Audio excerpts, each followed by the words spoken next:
She dropped one fork in front of Chicago's deadliest mafia boss, and the entire restaurant prepared for her death. Every waiter knew what happened to employees who made mistakes near Dominic Vance.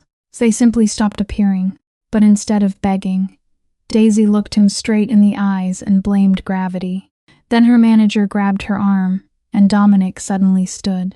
What he did next stunned every customer in the room. Because the mafia boss didn't punish the fearless waitress, he marked her as someone no other man was allowed to touch.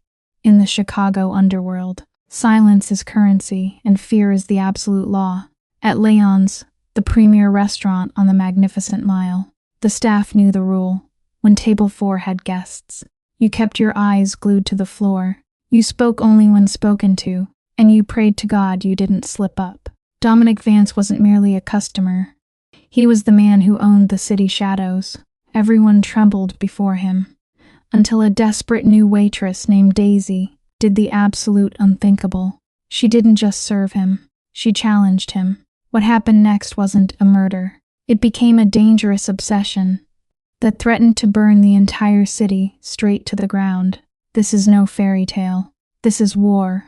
The winter wind off Lake Michigan cut right through bone, but that was nothing compared to the chill inside Leon's whenever Dominic Vance walked in. It was Tuesday, usually a quiet night for the high-end Italian steakhouse located just off Wacker Drive.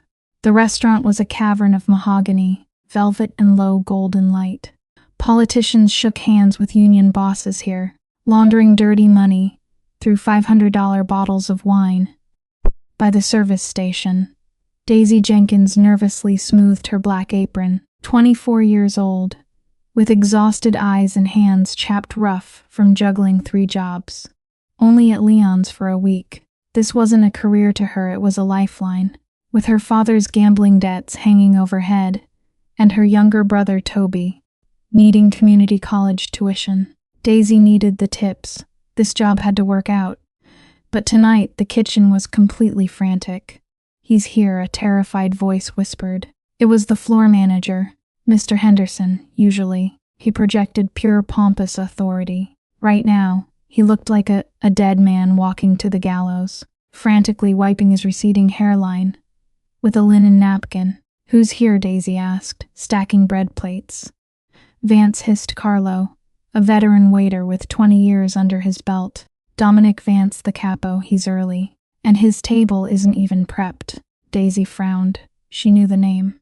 Anyone reading Chicago crime columns knew it. Waste management, allegedly. In reality, they were the reason bodies washed up in the Chicago River. "So we seat him," Daisy said, grabbing a pitcher of water. "It's a restaurant, Carlo. He eats food just like everyone else." Carlo grabbed her wrist, his grip bruisingly hard. "No, you listen to me, ragazza. You never look him in the eye. You don't ask how his day was.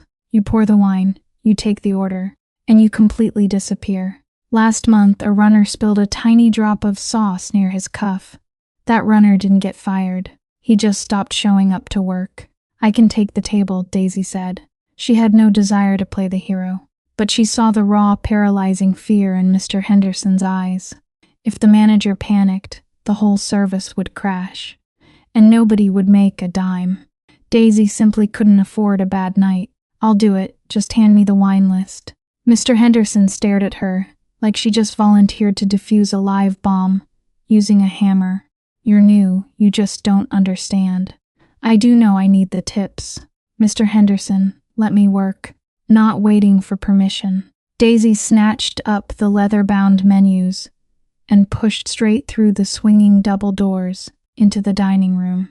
The shift in atmosphere was thick. Usually, Leon's echoed with the warm hum of conversation and the light clinking of expensive silverware. Now a dead hush blanketed the main floor. Guests ate quickly, keeping their heads down. Back at table 4, the prime corner booth offering a perfect view of both exits, sat 3 men. 2 were obvious muscle, broad-shouldered, packed into suits that strained hard at the biceps, scanning the room with absolute predatory boredom. And right in the center sat Dominic Vance. He really didn't look like a monster. He looked like a Fortune 500 CEO, maybe just a little sharper. a little colder.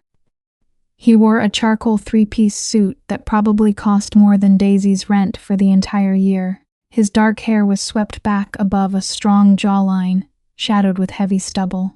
But it was his eyes that caught you slate gray, completely flat and utterly unreadable. He was reading a text on his phone, completely ignoring the terrified room around him. Daisy took a deep breath, steeling herself. Just a customer, she told herself. Just a regular guy with a wallet. She approached the table. Immediately, the two bodyguards stiffened, their cold eyes locking straight onto her empty hands. Daisy refused to flinch. She walked right up to the edge of the mahogany table. "Good evening, gentlemen," she said, keeping her voice steady, even as her heart hammered violently against her ribs. "Welcome to Leon's, I'm Daisy, and I'll be taking care of you tonight." The bodyguards just looked at Dominic. He didn't even glance up from the screen. "Sparkling water, no ice," Dominic ordered. His voice was deep, rough, like crushed gravel. He still hadn't bothered to look at her. "And bring the 2015 reserve. Open it at the bar, not here." He waved his hand a dismissive, wildly arrogant flick of the wrist you would use to shoo away a fly. Daisy felt a sudden hot flash of irritation. She was used to rude men. She had worked terrible shifts in diners and dive bars before, but something about his total erasure of her existence actually stung. "Certainly," Daisy said. "Would you like to hear the specials before I fetch the wine?" Dominic finally looked up. The eye contact was electric. His stare was ice-cold, assessing. He looked at her not like a human being, but like a piece of machinery that was suddenly malfunctioning. "Did I ask for the specials?" he asked softly. The entire dining room seemed to hold its breath. "No," Daisy replied, refusing to drop his gaze.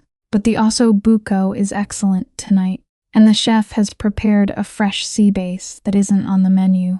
One of the bodyguards, a giant with a scar slicing through his eyebrow, leaned forward menacingly. "The boss said water and wine. Go get it," I heard him, Daisy said, still not breaking eye contact with Dominic. "I'm just doing my job." Dominic stared at her for a long, deeply uncomfortable second. Then a single corner of his mouth twitched. It wasn't quite a smile, it was a tiny crack in the ice. "Water," wine, Dominic repeated slowly. Daisy turned on her heel and walked away, keeping her spine totally straight. The second she reached the safety of the service station, her hands started violently shaking. "You're absolutely insane," Carlo whispered, suddenly appearing beside her to load a heavy tray. "You talked back to him, I upsold him," Daisy muttered, grabbing the sparkling water. "If he's going to act like a jerk, he's paying for the expensive fish." She didn't know it yet, but Dominic Vance was watching her walk away, for the first time in years. The Mafia boss wasn't thinking about business. The rest of the meal proceeded in brutal, tense silence. Daisy served the calamari and beef carpaccio with mechanical precision. Every time she approached, bodyguards watched her jugular. Dominic barely acknowledged her existence. He just ate slowly, sipping his expensive wine, murmuring quiet instructions to his men. It was during the main course that everything went completely wrong. Daisy was balancing a heavy tray loaded with 3 sizzling plates. The brutal weight strained her thin wrists. As she navigated the narrow path between tables, a loud, heavily intoxicated tourist at table 5 abruptly shoved his chair backward to stand up. The wooden chair leg caught Daisy right on the ankle. It all happened in agonizing slow motion. Daisy stumbled hard. She twisted her body violently, desperate to avoid dropping searing hot plates onto the seated guests. With a Herculean effort, she managed to balance the tray and save the food. But in that split second of chaos, a single fork slid off the edge. It flew through the air, landing with a sharp clink directly in front of Dominic Vance. A single droplet of sauce from that fork splattered across the pristine white tablecloth, inches from the boss's hand. The entire restaurant went dead silent. The drunk tourist actually gasped, watching from the podium. Mr. Henderson squeezed his eyes shut, like he was bracing for a gunshot. Daisy stabilized her footing, her stomach dropping straight into her shoes. She stared at table 4. The dropped fork lay there like a death sentence, Slowly, Dominic placed his wine glass down. He studied the silver fork. Then he looked at the tiny red spot of sauce. Finally, his cold eyes locked onto Daisy. The bodyguard on his left started to rise, his thick hand reaching deep inside his tailored jacket. "Sit down," Rico Dominic ordered quietly. Rico froze immediately. Dominic picked up the fork, holding it up against the golden light. "You almost harmed me, Daisy." "I tripped," she replied. Her voice trembled slightly, but she absolutely refused to beg for forgiveness. She understood men like Vance. They fed on human weakness. If she groveled now, he would crush her. A drunk customer pushed his chair out. "But I saved the steaks." "You saved the steaks," Dominic repeated, his low tone unreadable. "But you dropped a fork." "Gravity is a law, not a suggestion." "Sir," she fired back. Mr. Henderson was practically sprinting over now. "Pale as a ghost, Mr. Vance. I am so deeply sorry this girl is new. She's completely clumsy, Daisy. Get back to the kitchen. Right this second. I'll take over." The frantic manager grabbed Daisy by the arm. His fingers dug in hard, trying to physically drag her away. "Go," he hissed. Daisy flinched at the sharp pain in her arm. "Let go of me, I can finish the service." "I said, leave her alone." Dominic's voice sliced through the room like a whip crack. Mr. Henderson released Daisy instantly, stumbling backward like he had touched a hot stove. Dominic looked at the terrified manager with pure disgust. "She saved the food. She kept the tray up. And yet you put your hands on her." Dominic finally stood up. He was massive, well over 6 feet tall, suddenly looming over the booth. He slowly reached inside his tailored jacket pocket. The entire restaurant flinched in unison, but he just pulled out a silver money clip, peeling off 5 crisp $100 bills. He dropped them onto the sauce-stained tablecloth. "For the dry cleaning," Dominic announced to the frozen room. Then he peeled off 10 more bills, $1,000. He held the bills out to Daisy. She just stared at them. It was more than she pulled in over 2 weeks. It was the light bill and a good chunk of the debt interest, but her pride flared hot in her chest. "I do not want your charity," she told him quietly. Dominic stepped closer. "It is not charity." He smelled like sandalwood tobacco and cold rain. He was close enough now for her to catch the gold flecks buried in his gray eyes. "It is hazard pay," he murmured.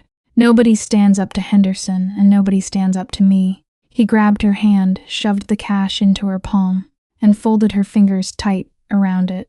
Rough, warm, terrifyingly strong. "What time does your shift end?" he asked. "Why?" Daisy shot back, yanking her hand away. Dominic leaned in close so only she could catch the words. "Because the man who tripped you, he has been watching you all night. And he is no tourist. You should be careful. Daisy Jenkins, this city is not safe for brave little things like you." Before that warning could even settle, Dominic signaled his guys. "We are leaving. Wrap the food." He walked out without a single glance back. Daisy just stood there, clutching the $1,000 while her pulse hammered in her throat. She glanced over at table 5. The drunk tourist was completely gone. Vanished the second Dominic stood up. A bitter chill crawled straight up her spine. This was not some rude diner. She had waded into something so much darker than she knew. Hours later, Daisy pushed out the back alley door of Leon's. She clutched her thin coat against the biting wind. Right at the corner, a black SUV sat idling. The tinted glass slid down maybe an inch. She did not stop. She just walked faster toward the bus stop. She caught the bus, heading south toward her cramped apartment. Then her phone buzzed, a text from a blocked number. It told her to check her pocket. Daisy frowned. She dug into the apron she had jammed inside her coat. Her fingers scraped against something hard and cold. She pulled the object into the flickering light. A heavy black business card. No name, just a lion embossed in heavy gold and a phone number. On the back, sharp, elegant ink read for "When you realize you need help." Daisy stared at it. She wanted to hurl it out the window, pretend this entire night was a bad dream. But then the image of her brother Toby flashed in her mind. Yesterday, the debt collectors had called again, threatening to snap his legs.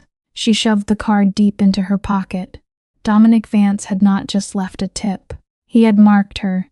The ride south was a 40-minute decompression chamber, all flickering fluorescent bulbs, and the sour stink of wet wool. Daisy slouched in the back, forehead pressed to the freezing glass. She watched the glittering skyline of the loop bleed into the low, huddled brick bungalows of her block. The $1,000 sitting in her pocket felt terrifyingly heavy, like a smooth stone getting hotter by the second. Absolute fortune. It was also a target painted on her back. She stepped off at 47th Street, hugging the purse hard against her ribs. The wind here did not just howl. It bit flesh. It shrieked through the busted concrete and boarded up storefronts. Daisy kept her head down, moving fast through the familiar, brutal geography of poverty. Avoid the liquor store corner. Cross the street right before the flickering halogen bulb. Never make eye contact with an idling sedan. She finally reached her building, a 3-story walk-up, flaking beige paint. She exhaled a breath she had been holding since she ran out of Leon's. 3 flights of stairs. The stink of boiled cabbage and stale smoke got thicker on every landing. At apartment 3B, she threw the 3 deadbolts and slipped into the dark. "Toby," she called out softly. The place was nothing, basically a cramped hallway, pretending to be a living room, with 2 tiny bedrooms attached. But it was clean. Daisy made damn sure of it. Bone-tired or not, she scrubbed those floors. Poverty was forced on them. Filth was a choice. "I am in here." A young voice cracked from the back bedroom. Daisy found her 19-year-old brother, hunched over a battered drafting table they had dragged out of Goodwill.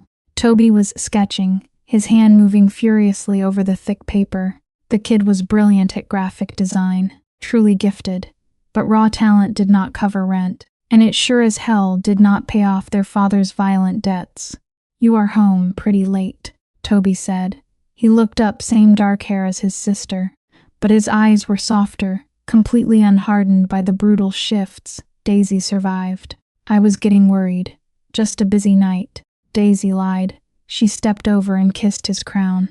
"Did you eat? Made some pasta." "Left you a plate," Toby paused, his pencil hovering dead still over the paper. "Dad called us." The room temperature seemed to drop 10 degrees. Daisy went entirely rigid. What did he want? "He needs $2,000 by Friday." Or Toby swallowed hard, his throat working. Or he said, "Kovac is sending guys to the apartment." Daisy, who is Kovac? A sickening wave of nausea hit her stomach. Kovac was a ruthless loan shark running muscle out of a scrapyard deep in the industrial district. A man who bypassed interest rates and went straight for shattered bones. "Do not worry about it," Daisy said, her tone sharp. "Dad is just exaggerating. I will handle it." "How?" Toby stood up, heavy frustration etching deep lines into his young face. "You wait tables, Daisy. I am trying to land freelance work." "But I said I have it handled," she snapped. The regret was instant. She softened her voice. "Look, I had a great shift tonight. Really good. We are going to be okay." She reached into her coat pocket to show him the cash to prove miracles existed. Thud. The sound hit the front door. Not a knock, a heavy, sickening impact, like steel-toed leather smashing into cheap wood.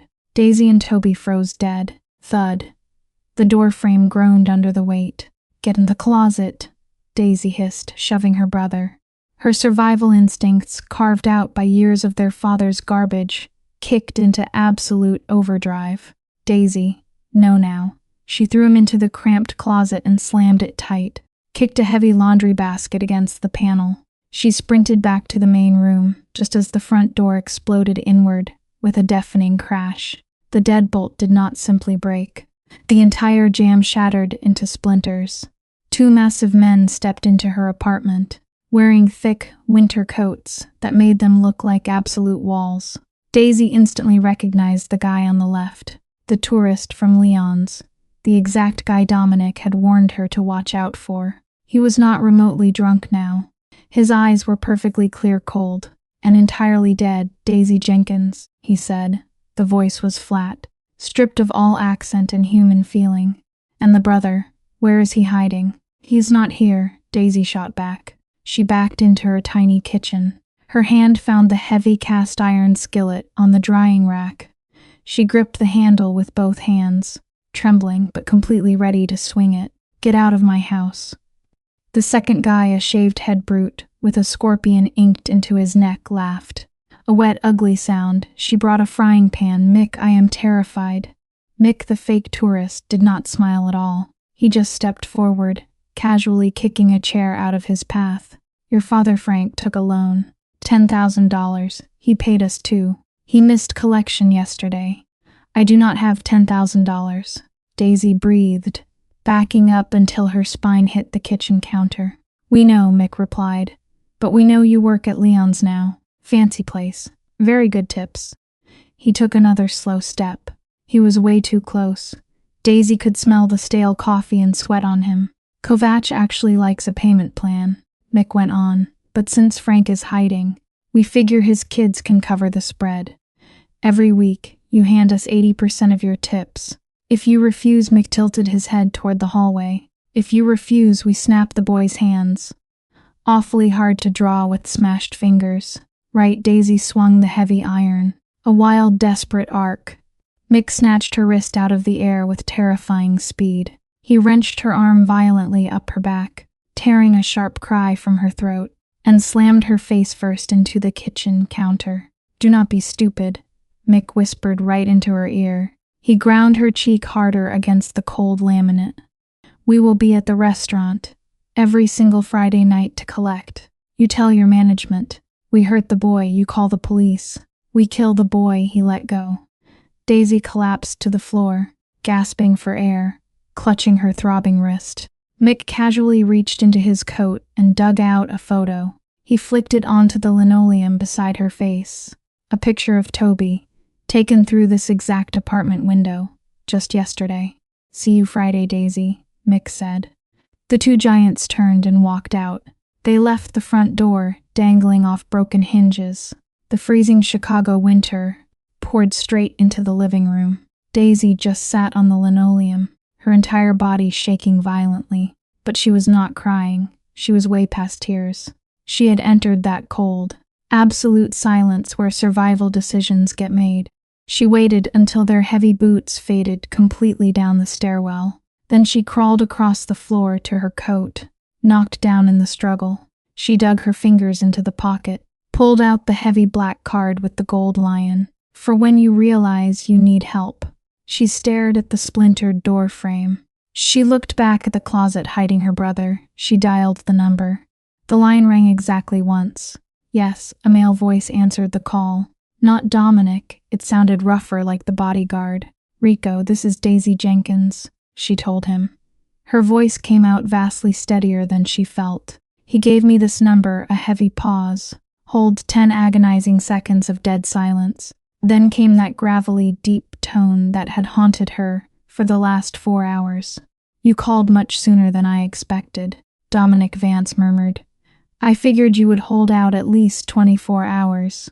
They just smashed my door down," Daisy said. She had no time for pleasantries. "They threatened my brother. Kovac's crew, a guy named Mick." "I know him," Dominic replied smoothly. The open line crackled with a very low, dark static. "Are you safe right now? I do not know." "Go to the window," Dominic instructed over the phone. "Look down at the street. Tell me exactly what you see." Daisy stood, her legs wobbly, and dragged herself to the glass. She pulled back the cheap curtain. "There is a black sedan. It has been idling there for 10 minutes. "That is my car," Dominic said. "I had them follow you from Leon's. I figured Kovac might make a move tonight. My men are out there." "You are safe." Daisy felt a sudden, sharp mix of relief and total violation.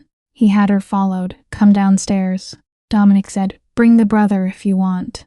Or leave him with my men. But you need to come see me right now. Where the driver will take you." The line went dead. Daisy spent 5 minutes giving a heavily sanitized story to a terrified Toby. She told him the men outside were private security. She hired a lie he barely bought. She ordered him to lock the bedroom door and stay put, then ran down the stairs and out into the biting cold. The back door of the black sedan swung open before she even reached the curb. The drive took 30 minutes. They did not go to Lyons. Instead, they cut into the heart of the financial district, pulling up to the rear entrance of an imposing limestone building. It looked like a bank from the 1920s. The driver, a completely silent man, with a thick as a tree trunk, escorted her to a private elevator. It had absolutely no buttons. He swiped a keycard. The elevator rose in utter silence. It opened directly into a penthouse that felt less like a home and far more like a luxury fortress. The walls were floor-to-ceiling glass, offering a sweeping panoramic view of the Chicago skyline. It glittered out there like a field of crushed diamonds. The floor was solid, dark marble. A fire roared inside a massive stone hearth, throwing intense heat but zero smoke. Dominic Vance stood by the glass, holding a tumbler of amber bourbon. He had ditched his suit jacket and tie. His white dress shirt was unbuttoned at the collar. The sleeves were rolled up, exposing forearms tight with corded muscle. A faint faded scar ran straight down his left ulna. "Drink?" he asked, without even turning around. "No," Daisy said. She hovered near the elevator doors, feeling incredibly small, in her scuffed sneakers and cheap winter coat. Dominic finally turned. He took a slow sip of his bourbon. His gray eyes swept over her, landing immediately on the angry red mark across her cheek, right where Mick had smashed her into the counter. His jaw tightened, a subtle twitch that made a muscle feather near his ear. "They touched you," he stated. It was not a question at all. "They wanted to make a point," Daisy replied. "Sit." Dominic gestured toward a heavy leather armchair by the fire. Daisy stayed on her feet. "I did not come here to socialize, Mr. Vance. You gave me a card. You said it was for when I needed help. Well, I need help right now. They want $10,000, or they are going to break my brother's hands." Dominic set his glass down on a side table. He walked toward her, slow and measured. That predatory grace was back. $10,000 is absolutely nothing, he said softly. "I dropped that on wine in a single week." "Good for you," Daisy snapped back. "For me, it is a life sentence. I can make the debt disappear," Dominic said. He stopped just 2 feet from her. "I can make Kovac go away entirely. I can make sure the name Mick is never spoken in this city again." "And what do you want?" Daisy asked, looking him dead in the eye. "Men like you do not do favors. You do transactions." Dominic actually smiled. It was the first genuine smile she had seen from him, and it was terrifyingly attractive. "You are smart. I like that." He walked around her, slowly circling her like a shark. "You are right, I do not give charity. I buy assets." He stopped right behind her. He leaned in so close his breath stirred the hair by her ear. "I do not need your money, Daisy. I have enough money to burn this entire city to the ground and rebuild it in gold. What I need is someone who isn't terrified of me." Daisy turned to face him. "Everyone is afraid of you." "Exactly," Dominic said. "Fear makes people stupid. It makes them lie to my face. It makes them entirely useless to me. But you stood at my table, looked me dead in the eye, and told me to wait for my wine. You have a spine." He walked back to his desk, a massive slab of pure obsidian, and picked up a file. "I have a serious problem," Dominic said, his tone turning strictly business. "There is a leak in my organization. Sensitive information is getting out to the police, and to my rivals. It is someone close to me, someone who sits at my tables, eats my food and smiles right to my face." He tossed the file onto the polished stone. "I need a fresh pair of eyes. Someone nobody suspects at all. Someone the boys will completely ignore because she is just the help. I need a waitress who knows how to listen." Daisy stared at him. "You want me to spy for you?" "At Lyons, not just at Lyons," Dominic said. "I have private events, quiet dinners, high-stakes poker games. I need a personal server. Someone I can trust to pour the scotch and remember exactly who said what when they think no one is listening. And if I say no," Dominic shrugged, "then you go back home. You deal with Kovac yourself. You just hope your brother learns to draw with his left hand." It was incredibly cruel. It was ice cold, but it was reality. Daisy thought of Toby. She pictured the raw fear in his eyes when he had to hide in that closet. She remembered the awful sound of the front door splintering. "If I do this," Daisy said, her voice trembling, "Kovac is gone forever. Kovac will be nothing but a bad memory by morning," Dominic promised. "And my brother, he stays entirely out of this. He never sees you. He never sees this dark world. Done, and the debt. I will buy it," Dominic said. "You will not owe Kovac a single dime." He stepped closer, closing the distance between them again. The air crackled with a strange, heavy tension. "But understand this, Daisy," he said, his voice dropping to a dangerous rumble. "Once I buy your debt, you do not owe him anymore. You owe me. You belong to the Vance family, until I say the debt is completely paid, and I am a much more demanding creditor than Kovac." Daisy looked at the faded scar on his arm, then up into those slate-gray eyes. She was stepping straight off a cliff. She knew it in her bones. "When do I start?" she whispered. Dominic reached out. For a brief second, she actually thought he was going to touch her face. Instead, he reached past her shoulder and hit a wall button. The elevator doors slid open. "Tomorrow night," Dominic told her. "Wear black and Daisy." She paused at the threshold. "Yes, do not ever drop a fork in my house again." Daisy stepped into the elevator. As the heavy doors closed, sealing off the penthouse, she watched Dominic Vance turn back to the glass. He stood there watching the city he ruled in now, the woman he owned. The dress arrived at her apartment at exactly 4 p.m. the next afternoon. There was no note, just a heavy garment bag stamped with the logo of a boutique on Oak Street, the kind of place where appointments are mandatory and prices are never listed. Daisy unzipped it in her dim living room. Inside hung a black cocktail dress. It looked modest enough, high neck, long sleeves, but the fit was pure predatory elegance. It was designed to cling to every single curve, turning the wearer into a walking silhouette. Alongside it sat a pair of heels that looked like literal weapons. Then a simple text arrived. "Leon's private room 2, 7 p.m. Listen." When Daisy walked into the back of Leon's that evening, the entire kitchen staff just stopped. Even Carlo, who usually had a loud comment for everything, went dead silent. She was not wearing her apron. She was not one of them anymore.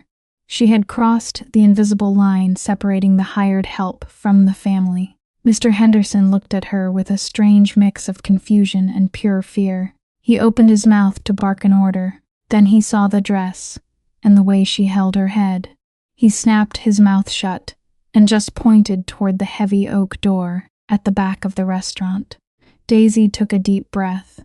She smoothed the dark fabric over her hips and pushed the door open. Private room 2 was an entire world away from the main dining floor. The air inside felt heavy. It smelled of aged leather, expensive cologne, and thick cigar smoke. Dark walnut lined the walls, and the only light bled from a crystal chandelier, dimmed to a low, moody amber glow. 5 men sat around the circular table. Dominic took the head his back firmly to the wall. He wore a crisp black dress shirt with the top button undone. He looked totally relaxed, yet hyper-alert, like a panther lounging in a tree. To his right sat Rico. To his left were 3 guys Daisy did not recognize. Older, heavier men with eyes that constantly shifted. "Gentlemen," Dominic said, not bothering to rise. His gaze locked straight onto Daisy. There was a sudden flicker of something in his gaze. Approval, hunger. It vanished way too fast to tell. "This is Daisy. She will be handling our needs tonight. She is completely exclusive to this table." One of the men leaned back and grinned, a thick-necked capo named Salvatore, flashing a gaudy diamond pinky ring. His teeth were deeply stained with tobacco. "New talent, Dom. She is a little skinny for my taste, but she has got eyes like a doe." "She is not for your taste, Salvatore," Dominic said. His voice was incredibly soft, barely a whisper, but the temperature in the room instantly plummeted. "She is here for the pouring of the wine. Look at the bottle, not the girl." Salvatore's sleazy grin faltered. He cleared his throat and quickly looked down at his cards. "Right, the wine." Daisy moved toward the heavy sideboard. Her hands were shaking badly, but she forced them steady. She had opened thousands of bottles before. Corkscrew in, twist, leverage. Pop, a perfectly silent, smooth motion. She began to circle the table, slowly filling glasses. She moved like a total ghost. This was her real superpower, the utter invisibility of the service industry. People never looked at the waiter. They only saw the floating hand, refilling their drink. And as she poured, she listened. The shipment at the docks is delayed again. One of the men, a nervous guy named Polly, muttered into his glass. Customs is crawling all over Pier 4. Somebody tipped them off about those crates. Maybe you just pack sloppy. Salvatore sneered, flicking his cigar ash right onto the floor. Dom, we are bleeding money on the unions here. We have to push back. We don't push until we know exactly where the leak is, Dominic said. He watched the amber liquid swirl in his glass. If we push, we expose ourselves. We wait. Waiting is weak. Salvatore challenged. The room went dead silent. You simply did not call Dominic Vance weak. Slowly, Dominic turned his head toward Salvatore. Patience is a weapon, Sal. Impatience is how you end up buried in a landfill. Daisy just stood there, pouring water into Salvatore's glass. As she leaned in, Salvatore's hand shot out. He grabbed her wrist hard. His fingers were fleshy, radiating heat. Sweetheart, Salvatore sneered, ignoring Dominic's cold stare. You missed a spot. My glass is dirty. It was a blatant power move. He was testing the boss by putting hands on what Dominic had claimed. Daisy completely froze. Sharp pain shot through her wrist, a harsh reminder of the dark bruise Mick had left the night before. But she didn't pull away. She just stared down at Salvatore. The glass is crystal, sir, Daisy said. Her voice was steady. Perfectly cool, if it looks dirty. Perhaps it's just the reflection of the man holding it. Polly gasped. Rico choked on his water. Salvatore's face flushed a violent, dark red. He squeezed her wrist even harder, practically ready to snap the bone. You little click. The sound was small, mechanical, and absolutely terrifying. Dominic had placed a heavy silver handgun right on the table. He hadn't pointed it. He just set it down next to his wine glass as casually as a steak knife. Let go of her, Sal, Dominic said. He sounded almost bored. Or you will be eating your dinner through a straw. Salvatore froze. He looked down at the gun. He looked up into Dominic's flat gray eyes. He released Daisy's wrist instantly. Just a joke, boss, Salvatore muttered. He wiped his sweaty palms on a napkin.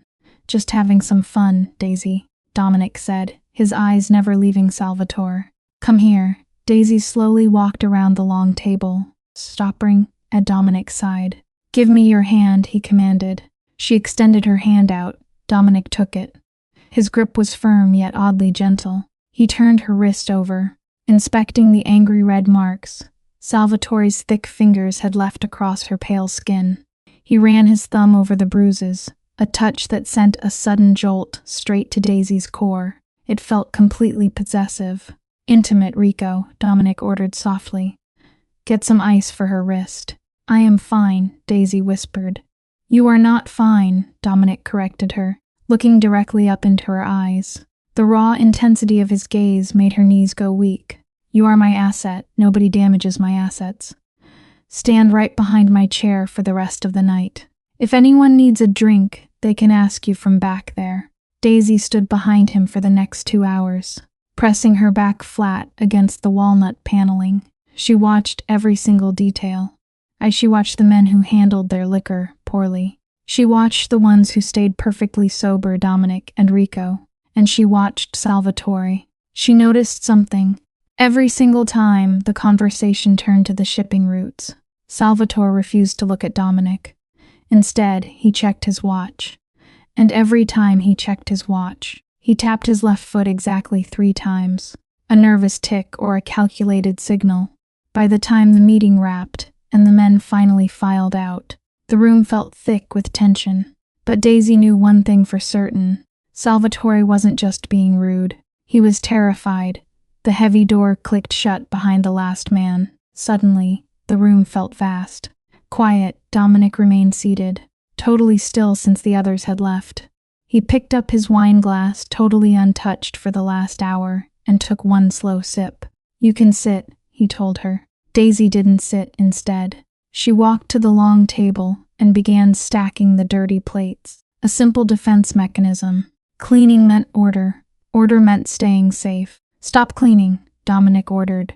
The staff will handle that. Sit down. Daisy set the plates back down. She took the chair Rico had just vacated to Dominic's right. Her bruised wrist throbbed. Tell me what you saw, Dominic said. He loosened his tie, pulling the silk completely free from his collar. He looked totally exhausted. For a split second, the mask of the invincible dawn slipped, revealing a man carrying the brutal weight of a crumbling kingdom. Polly is an idiot, Daisy said bluntly. He drinks way too much because he is terrified of you, but he is loyal. He looks at you the exact way a dog looks at its master. Dominic chuckled darkly. Highly accurate. And the others? The guy in the gray suit is clearly just here for the cash. He barely paid attention, just agreeing with whoever spoke the loudest. And Salvatore, Dominic asked. That name hung heavy in the air. Daisy hesitated. This was the point of no return. If she opened her mouth now, she was condemning a man. If she was wrong, she was completely useless. He is the leak, Daisy said flatly. Dominic didn't even blink. Why, he didn't drink tonight, Daisy explained. He only pretended to. He raised the glass to his lips every time you proposed a toast, but the liquid level never dropped once. He needed to stay sharp. That proves he is smart, Dominic countered. Not necessarily guilty. He checked his watch exactly 4 times. Daisy continued, her voice gaining a sharp confidence. At 7:15, 7:30, 7:45 and 8 p.m. on the dot. Each time he tapped his foot.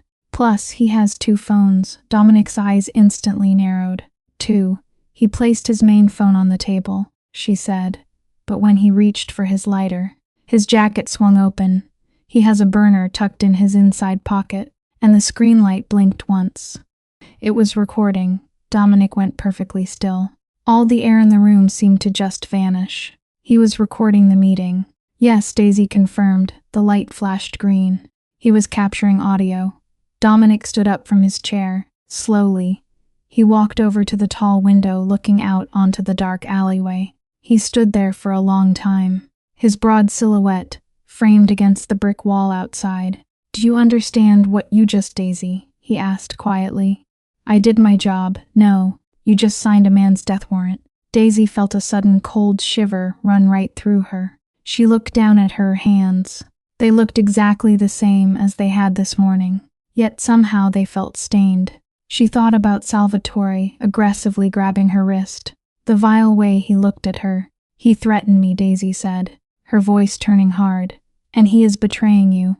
I don't feel bad about it. Dominic turned around.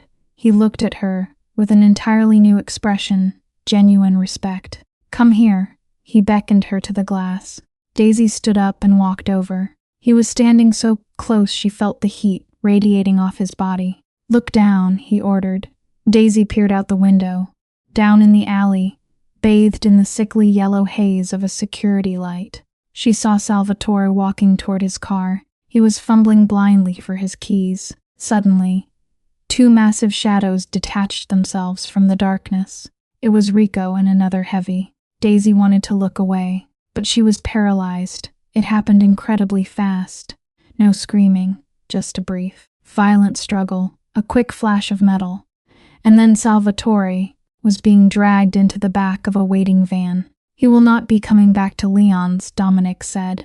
His voice was completely void of emotion. Tonight, we find out exactly who he was recording for. Tomorrow, the leak gets permanently plugged. He turned Daisy to face him. He placed his heavy hands on her shoulders. His thumbs gently brushed against her collarbone, skimming the very edge of her black dress. You have extremely good eyes, Dominic murmured. Dangerous eyes. Is my debt finally paid? Daisy asked. Her heart was hammering frantically against her ribs. She was utterly terrified of this man, yet somehow she had never felt more alive. Dominic slowly shook his head. The money. Yes, that was just pennies. But now, you know my secret. Daisy, you know exactly how I operate. You know who dies and who lives. He leaned down, his face mere inches from hers. She could smell the expensive bourbon on his breath. "You are in extremely deep water now," he whispered. "You cannot just walk away. If I let you go, my enemies will easily find you. They will torture you just to get to me. So I am a prisoner then." "No," Dominic said softly. His hand moved up to cup her jaw, firmly tilting her head back. "You are protected. There is a very distinct difference." "It doesn't feel any different," Daisy challenged him. Dominic's eyes dropped down to her lips, then slowly back to her eyes. The sheer tension was unbearable, a magnetic pull defying all logic. "One day," Dominic said, his voice suddenly rough, "you will realize the safest place in this entire city is right here, standing next to the monster." He released her abruptly, stepping back as if her skin burned him. "Rico is tied up," Dominic said. He adjusted his cuffs, the cold mask of the mob boss sliding right back into place.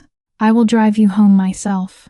"That is really not necessary." "It is," Dominic said, "because now that Salvatore is gone, whoever he was working for is going to start hunting for the person who exposed him. You have a massive target on your back now, Daisy." He opened the heavy door of the private room, holding it wide for her. "Welcome to the family," he said grimly. Daisy walked out, her sharp heels echoing across the hardwood floor. She realized, with a deep sinking feeling, that she was not just working for the Mafia anymore. She was slowly becoming part of it, and worse, she was actually starting to trust the man holding the gun. The interior of Dominic's car, a sleek, matte black Aston Martin, felt like a dark sanctuary of utter silence and rich leather. Outside, the city of Chicago was nothing but a rapid blur of wet pavement and streaking neon lights. But inside, the world felt entirely suspended. Dominic drove, with just one hand on the wheel. His movements were relaxed, yet dangerously precise. He didn't drive like a man in a rush. He drove like a man who owned the streets. Daisy sat in the passenger seat. She studied his profile in the intermittent flashes of passing streetlights. "You are pretty quiet," Dominic said, his eyes scanning the mirrors. "I am processing," Daisy replied, leaning her head against the cool window glass. "Yesterday, I was stressed about paying the electric bill. Tonight, I watched a man get kidnapped just because I noticed his foot tapping." "You saved lives tonight, Daisy. Just not his. I saved your life," she corrected him. Dominic glanced at her, a faint smirk touching his lips. "Maybe I should give you a raise." "I do not want a raise," she fired back. "I want to know if this is my actual life now. Looking over my shoulder, constantly wondering who is recording me." Dominic downshifted near the deserted river corridor. The engine growled low as they hit a red light. "You don't have to look over your shoulder," he dropped his voice as, "That's my job." The light flipped green. Dominic stayed dead still. Daisy frowned. "Green means go, hold on," he snapped. His calm vanished. Muscles bunched tight under his shirt. He caught something she missed, a dark sedan idling across the intersection. Suddenly, blinding high beams flooded their cabin. "Get down," Dominic roared. He shoved a heavy hand over Daisy's head, crushing her against the dash, right as the windshield blew apart. Gunfire erupted. Heavy rounds hammered the reinforced glass. It held spiderwebbing into 1,000 blind splinters. Dominic did not flinch. He slammed the gear shift into reverse. Tires shrieked across the asphalt as he spun the wheel with brutal precision. The car violently fishtailed a full 180 degrees. "Stay down," he ordered. Another vehicle tore out of the alley behind them. Their escape route was gone. A setup. Salvatore's backup crew was waiting. 2 cars, 4 shooters, Dominic muttered. His voice held zero fear, just cold, tactical rage. He reached under his seat, ripped out a terrifying matte black submachine gun. "Daisy, listen to me," he grabbed her shoulder, fingers digging deep. "I'm opening my door. The second I do, you slide over to the wheel. You drive. You never stop. Head straight for the 35th Street precinct. Understand me? I'm not leaving you here," Daisy screamed over rounds pinging the armored doors. "Do exactly as I say," Dominic snarled, the capo taking over the monster waking up. He kicked his door wide and rolled onto the blacktop, firing before he hit the ground. A deafening roar. Daisy curled tight, burying her ears. She heard screaming, engines revving, the rhythmic thud of Dominic's weapon cutting through the chaotic ambush fire, and then dead silence. It lasted 10 thans. It felt like 10 heavy years. Dominic. She whispered nothing, ignoring every order he gave. She scrambled up to peer through the shattered window. He stood alone in the street. Both enemy vehicles were chewed to pieces, hissing steam from wrecked radiators. 3 bodies lay motionless on the pavement. Dominic stood in the absolute wreckage, chest heaving, his white shirt ruined with dark grease and fresh blood, though she could not tell whose.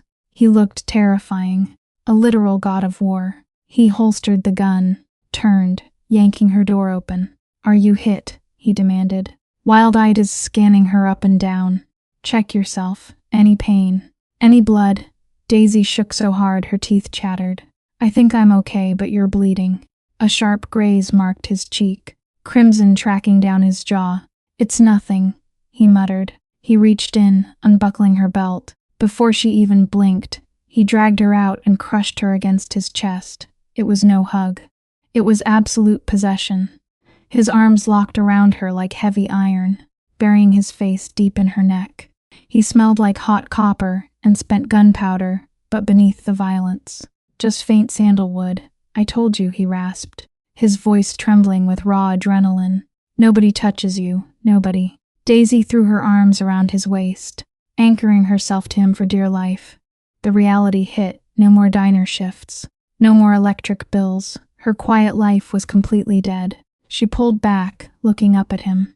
Broken streetlights flickered, casting shadows over the ruined street. "You're out of your mind," she choked out, tears breaking free. Dominic caught a tear with his heavy thumb, smearing his own blood across her cheek. "A permanent mark. I'm a Vance," he stated flatly. "And you, Daisy Jenkins, are mine now." He leaned down, taking her mouth in a fierce, crushing kiss. It tasted of pure survival, a violent seal on her fate. Distant sirens began to wail. Pulling back, he grabbed her hand, leading her toward the bullet-riddled car. "Let's go home." Daisy did not ask which home. Wherever Dominic Vance went, she was following. She stepped over shattered glass, sliding into the passenger seat, ready to ride straight into the dark with the devil himself. And that is where we leave them, stranded in the wreckage of a bloody ambush, their bond locked in by one desperate kiss. Daisy started out serving plates, terrified of spilling wine. Now she rides shotgun with the deadliest crime boss in Chicago. But the citywide war is only just sparking. Who ordered the hit? How long until Dominic's enemies weaponize his new weakness? Can a civilian survive a brutal underworld where love makes you a breathing target? If you're hooked on this story, get ready for what comes next. We need 5,000 likes to unlock the next chapter. Subscribe and enable notifications for part 2, where a brutal new rival threatens to tear this empire apart. Tell us in the comments, should Daisy run, or embrace her violent crown as an underworld queen? Stay safe, and see you next time. Every Mafia boss story is not only about power, money, revenge, or fear. Beneath the violence and darkness, there is often a painful human lesson about choices, consequences, loyalty, family, and the price of ambition. This story reminds us that no matter how powerful a person becomes, no one can escape the truth forever. Hundreds of people, and make others tremble at the sound of his name. But if his heart is empty, his victory is never complete. The Mafia boss in this story represents a man who built his life on control. He believed that fear was stronger than love, that silence was safer than honesty, and that power could protect him from pain. For years, he may have won every battle in the streets, in business, and among his enemies. But the most important battle was never outside him. It was inside his own heart. That is where he truly lost himself. One of the most meaningful lessons from this story is that power without morality becomes a prison. Many people dream of becoming rich, respected, or feared. They think success means having control over others. But real success is not measured by how many people obey you. It is measured by how many lives you protect, how much peace you create, and how much good remains after you are gone. The mafia boss had money, influence, and protection, but he did not have peace. His life shows us that a person can be surrounded by luxury and still feel completely alone. Another important lesson is that loyalty is valuable, but blind loyalty can destroy lives. In the world of crime, loyalty is often treated like the highest law. People are expected to follow orders without question. Never mean giving up your conscience. A loyal person does not simply protect someone's secrets. A loyal person also has the courage to stop someone from destroying themselves. This story teaches us that loyalty without honesty is dangerous. Real loyalty should be connected to truth, respect, and moral responsibility. The story also shows the heavy cost of revenge. Revenge often feels powerful in the beginning. It gives a person the illusion that pain can be answered with pain, but revenge rarely heals anything. Instead, it creates a chain of suffering that keeps growing. One act of revenge leads to another. One betrayal leads to another. In the end, everyone loses something. The mafia boss may have believed that revenge would restore his honor, but what it truly did was steal his humanity piece by piece. This is a powerful reminder that forgiveness is not weakness. Sometimes, forgiveness is the strongest decision a person can make because it breaks the cycle of hatred. Family is another central lesson in this kind of story. Many mafia bosses claim they do everything for family. They say they commit crimes to protect the people they love. But protection without honesty can become another form of harm. A family does not only need money or security. A family needs trust, emotional safety, and love that is not poisoned by fear. If a father, husband, brother, or son becomes powerful but loses the ability to show tenderness, then his family may live in a beautiful house, but still feel trapped inside it. This story reminds us that children and loved ones often pay the price for the choices of powerful men. The mafia boss may think his decisions only affect his enemies, but every secret, every violent act, and every betrayal leaves a shadow over the innocent people around him. That is why one of the strongest educational messages is this: before making a decision, we must ask ourselves who will suffer because of it. A selfish choice may bring temporary success, but it can create long-term pain for the people we love most. Another meaningful point is the danger of pride. Pride can make a person refuse to apologize, refuse to change, and refuse to admit they are wrong. The mafia boss may have spent years believing that saying sorry would make him look weak, but in reality, the ability to apologize is a sign of strength. It takes courage to face the damage we have caused. It takes maturity to admit that we hurt someone, and it takes true character to change before it is too late.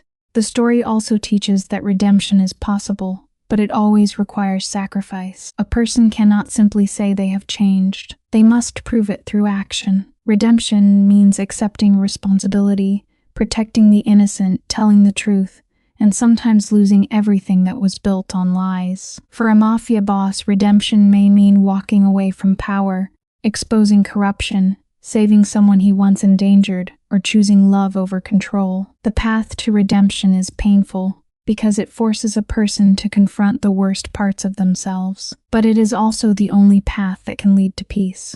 From a human perspective, this story is powerful because it shows that even the hardest heart can still feel pain. Behind the cold eyes of a mafia boss, there may be regret, loneliness, childhood wounds, or a deep fear of being betrayed. This does not excuse his actions, but it helps us understand that broken people often break others when they never learn how to heal. The educational value here is important. Pain should not become an excuse to hurt people. Instead, pain should become a reason to grow, to seek wisdom, and to choose a better path. For viewers, the lesson is not to admire the criminal lifestyle, but to understand its emptiness. The suits, cars, mansions, and power may look attractive from the outside, but behind them there is often fear, guilt, and loss. A life built on violence can never bring true happiness. A life built on lies can never bring true freedom. And a life built on fear can never create real love. In the end, the story of a mafia boss is really a warning. It warns us that every choice has a consequence. It warns us that money cannot buy peace. It warns us that fear cannot replace respect. It warns us that revenge cannot heal a wounded heart. Most importantly, it reminds us that the greatest power a person can have is not the power to control others, but the power to control themselves. The deepest lesson is simple but meaningful. Choose character over pride, love over control, truth over silence, and forgiveness over revenge. No matter how dark a person's past may be, change is possible when they are willing to face the truth. But the longer someone waits, the higher the price becomes. A mafia boss may win the streets, defeat his enemies, and build an empire, but if he loses his soul, he has lost everything. True strength is not found in violence. True strength is found in responsibility, compassion, humility, and the courage to become better before it is too late.